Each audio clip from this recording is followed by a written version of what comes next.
Europe 1 Soir. 19h, 21h, Pierre de Villeneuve. Toujours avec Jules Torres du JDD, Elliot Maman, et nous a rejoint, comme tous les mercredis soirs, Ksenia Fedorova. Bonsoir. Journaliste et chroniqueuse, notamment sur CNews et désormais sur Europe 1. L'OTAN doit monter d'un cran en cas de nouvelle provocation russe, mais sans abattre d'avions. Voilà ce que dit Emmanuel Macron. Le président de la République alerte sur les risques sécuritaires en Europe et la menace russe contre l'OTAN. Il s'est exprimé sur RFI et sur France 24. On écoute le président de la République. S'il y avait des nouvelles provocations, de monter d'un cran, parce que ça voudrait dire que la Russie aura choisi de monter d'un cran. Je ne pense pas que ce soit son intérêt. Ça veut dire que si quelqu'un vous provoque à nouveau, vous devez réagir de manière un peu plus forte. Oui, donc je ne vais pas faire de politique fiction, parce que la capacité à être crédible dans ces affaires, c'est précisément de ne pas être trop lisible. Il en va aujourd'hui de la sécurité de l'Europe. Donc nous ne pouvons pas laisser installer l'idée que la Pologne, l'Estonie, la Roumanie seraient en situation de faiblesse. Parce que l'étape d'après, c'est l'Allemagne, puis nous. Donc, il est important que nous soyons unis, que nous soyons crédibles. Et nous le sommes. Est-ce que ça vous étonne comme réaction du président de la République, Ksenia ? Ouais, étonne probablement parce qu'après le mot de Donald Trump, qui était plutôt favorable à cette idée d'abattre les avions russes. D'abattre les avions russes, pardon, oui. Exactement. Je me permets. C'est étonnant d'attendre. On voit qu'il y a finalement pas trop, on peut dire, même pas vers une escalade directe. Donc ça m'étonne un peu parce que normalement on attend les choses assez directes et assez, on peut dire, anti-russes du côté de Emmanuel Macron. Donc aujourd'hui, oui.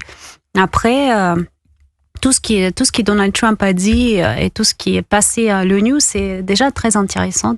Alors on va écouter justement Donald Trump sur la situation russe.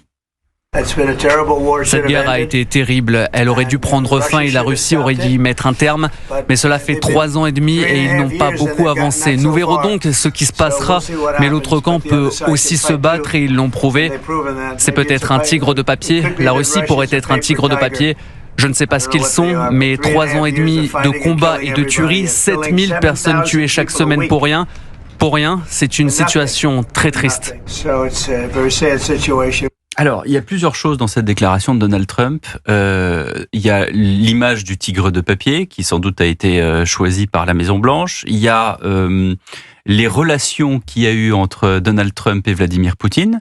On se souvient, il y a une semaine, il y a eu cette déclaration en disant moi, j'ai toujours eu des très très bonnes relations avec lui, et puis là, je sais pas ce qui se passe, donc il l'a un peu laissé tomber. Et comme à l'habitude avec Donald Trump, c'est assez binaire, hein. Il y a pas vraiment de juste milieu, Jules Torres.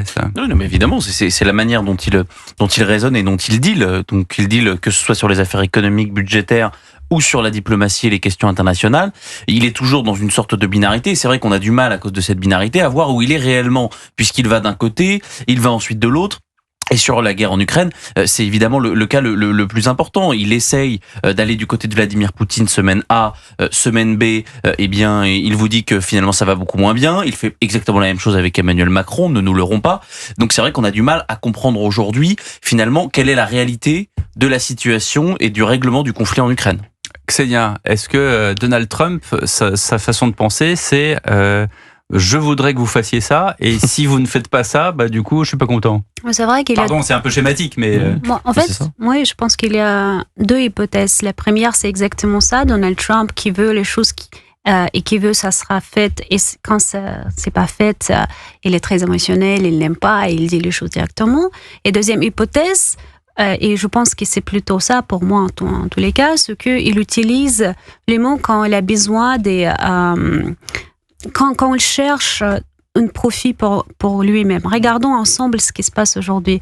Il voit très bien que pour l'instant, il n'y a pas une paix sur la table entre la Russie et l'Ukraine, mais dire à Zelensky que vous pouvez quand même battre et reprendre les territoires, et peut-être même plus, ce qu'il a dit, c'est en fait donner un signal avec l'aide de l'Europe, donner un signal à l'Europe que l'Europe doit aider l'Ukraine, ça n'arrête peut-être sans fin, et acheter les armements américains. Donc en fait, ce qui se passe, l'Europe se trouve dans les situations où elle va continuer à aider l'Ukraine à débattre contre la Russie. Les États-Unis ont les profits, les complexes militaires industriels qui vont profiter de tout ça. Donc encore une fois, et je dis ça à plusieurs reprises, Donald Trump, c'est un businessman avant tout, et en fait, il sort chaque on peut dire chaque situation il essaie de sortir avec une deal de chaque situation. Elliot Mahan. Mais Donald Trump, dans l'art du deal précisément, écrivait « La clé de mon succès est la fanfaronnade. Les gens ne pensent pas grand par eux-mêmes. Une petite hyperbole ne fait jamais de mal. » Et en fait, Vous avez c'est ça. appris ça par cœur, c'est prodigieux. Vous voyez, non, mais c'est parce qu'on a beaucoup dû le dire, le rappeler pour essayer de décrypter le personnage, parce qu'en réalité, la binarité que vous évoquez dans votre première question, Pierre de Villeneuve, est contrebalancée par les contradictions inhérentes à Donald Trump que Jules Torres vient de mentionner. Et c'est ça qui rend la lecture des choses particulièrement compliquée. Et ce qui était intéressant d'ailleurs, c'est que hier, Volodymyr Zelensky était invité de Fox News juste après la session à l'Assemblée générale de l'ONU. Et sur Fox News, le présentateur lui demandait comment il interprétait les récentes déclarations de Donald Trump, celles que nous venons de commenter, mais également celles où Donald Trump estime qu'en réalité, l'Ukraine aura la possibilité de récupérer l'intégralité du territoire qui était le sien. Et même plus, c'est-à-dire qu'il revient à avant 2014 en gros. Et Volodymyr Zelensky répond, d'un point de vue idéologique, évidemment que c'est quelque chose qui semble plus ou moins aller dans mon sens, dans un sens que je soutiens. Néanmoins, le problème est précisément l'inconsistance avec laquelle cette administration américaine a traité un certain nombre de sujets, notamment les sujets internationaux, qui empêchent ensuite d'avoir une véritable clé de lecture qui convienne. Et le problème, c'est que, surtout au vu de l'alliance que les États-Unis, l'alliance militaire que les États-Unis sont supposés dominer, c'est extrêmement compliqué d'avoir quelque chose de concret qui prend place lorsque vous ne savez pas réellement quelle est la position de long terme du partenaire avec lequel vous êtes supposé avancer. Et donc, on comprend bien qu'il y a tout de même une difficulté à se positionner et qui influe ensuite sur l'intégralité des acteurs. Et c'est ça qui me semble important au vu de l'étendue de la situation. Et puisque vous parlez de Volodymyr Zelensky, on va l'écouter justement à l'ONU sur la Russie. Et alors que la guerre de la Russie contre mon pays perdure, des personnes continuent de mourir chaque semaine. Pourtant, il n'y a pas de cessez-le-feu parce que la Russie refuse. La Russie a kidnappé des milliers d'enfants ukrainiens et nous avons ramené certains d'entre eux.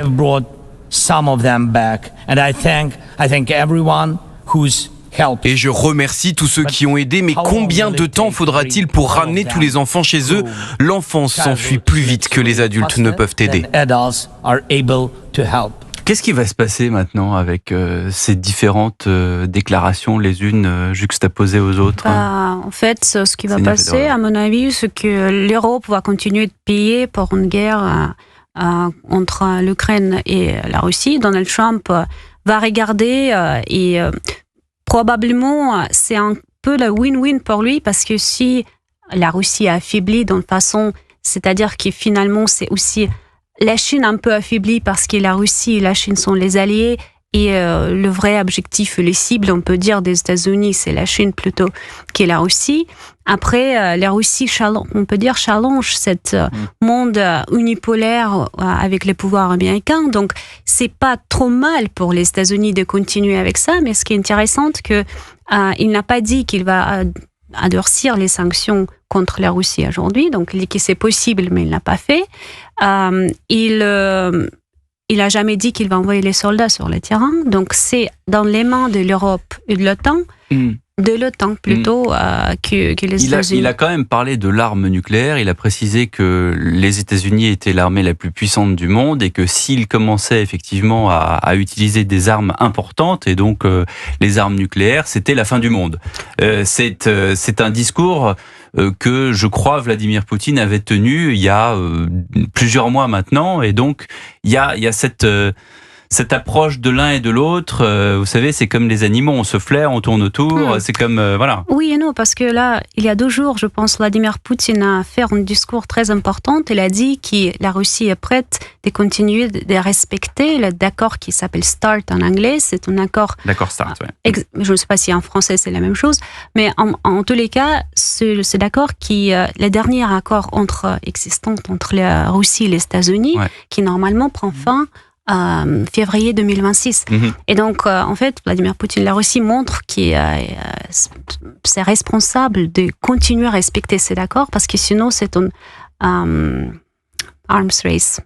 On risque de s'affronter. En fait. Oui, exactement, escalade, mais aussi, en fait, s'il n'y a plus d'accord, c'est-à-dire que tous les deux pays on continue d'investir dans les armes nucléaires, militarisation d'espace.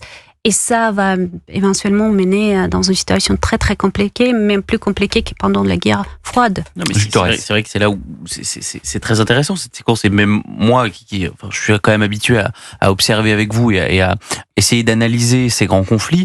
On a du mal à voir le bout. On a du mal à voir comment ça pourrait se terminer. Donald Trump, qui a été élu quand même sur une des promesses, qui était celle de terminer les conflits, que ce soit à Gaza ou en Ukraine, on voit bien que dans les deux cas, on n'y arrive pas, qu'il est d'abord débordé par Emmanuel Macron et les pays occidentaux sur la reconnaissance de l'État de Palestine et sur la question de la guerre en Ukraine. Aujourd'hui, Donald Trump se retire. On a le sentiment que Vladimir Poutine est arc-bouté dans ses positions, qu'on a une coalition des volontaires qui essaye en effet de prolonger cette guerre parce qu'il considère qu'elle n'est pas perdue pour l'Ukraine.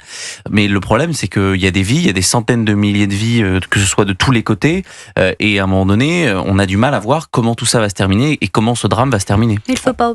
Oui, allez-y. Non, il ne faut pas oublier aussi qu'il y a un grand problème pour l'Ukraine, c'est les soldats en fait. Parce que c'est ce que je dis. Aujourd'hui, si la Russie continue de mener cette opération militaire avec le volontaire et en fait, ils ne sont pas même encore fait en deuxième, troisième mobilisation, pour l'Ukraine, c'est une autre chose. Ils ont la difficulté de trouver les hommes. Ou alors, il y a beaucoup d'hommes qui sont partis. Ils sont même enlevé les âges des hommes jusqu'à plus que 60 ans, je pense vers 60 ans. Donc, c'est très compliqué de continuer une guerre sans fin pour l'Ukraine.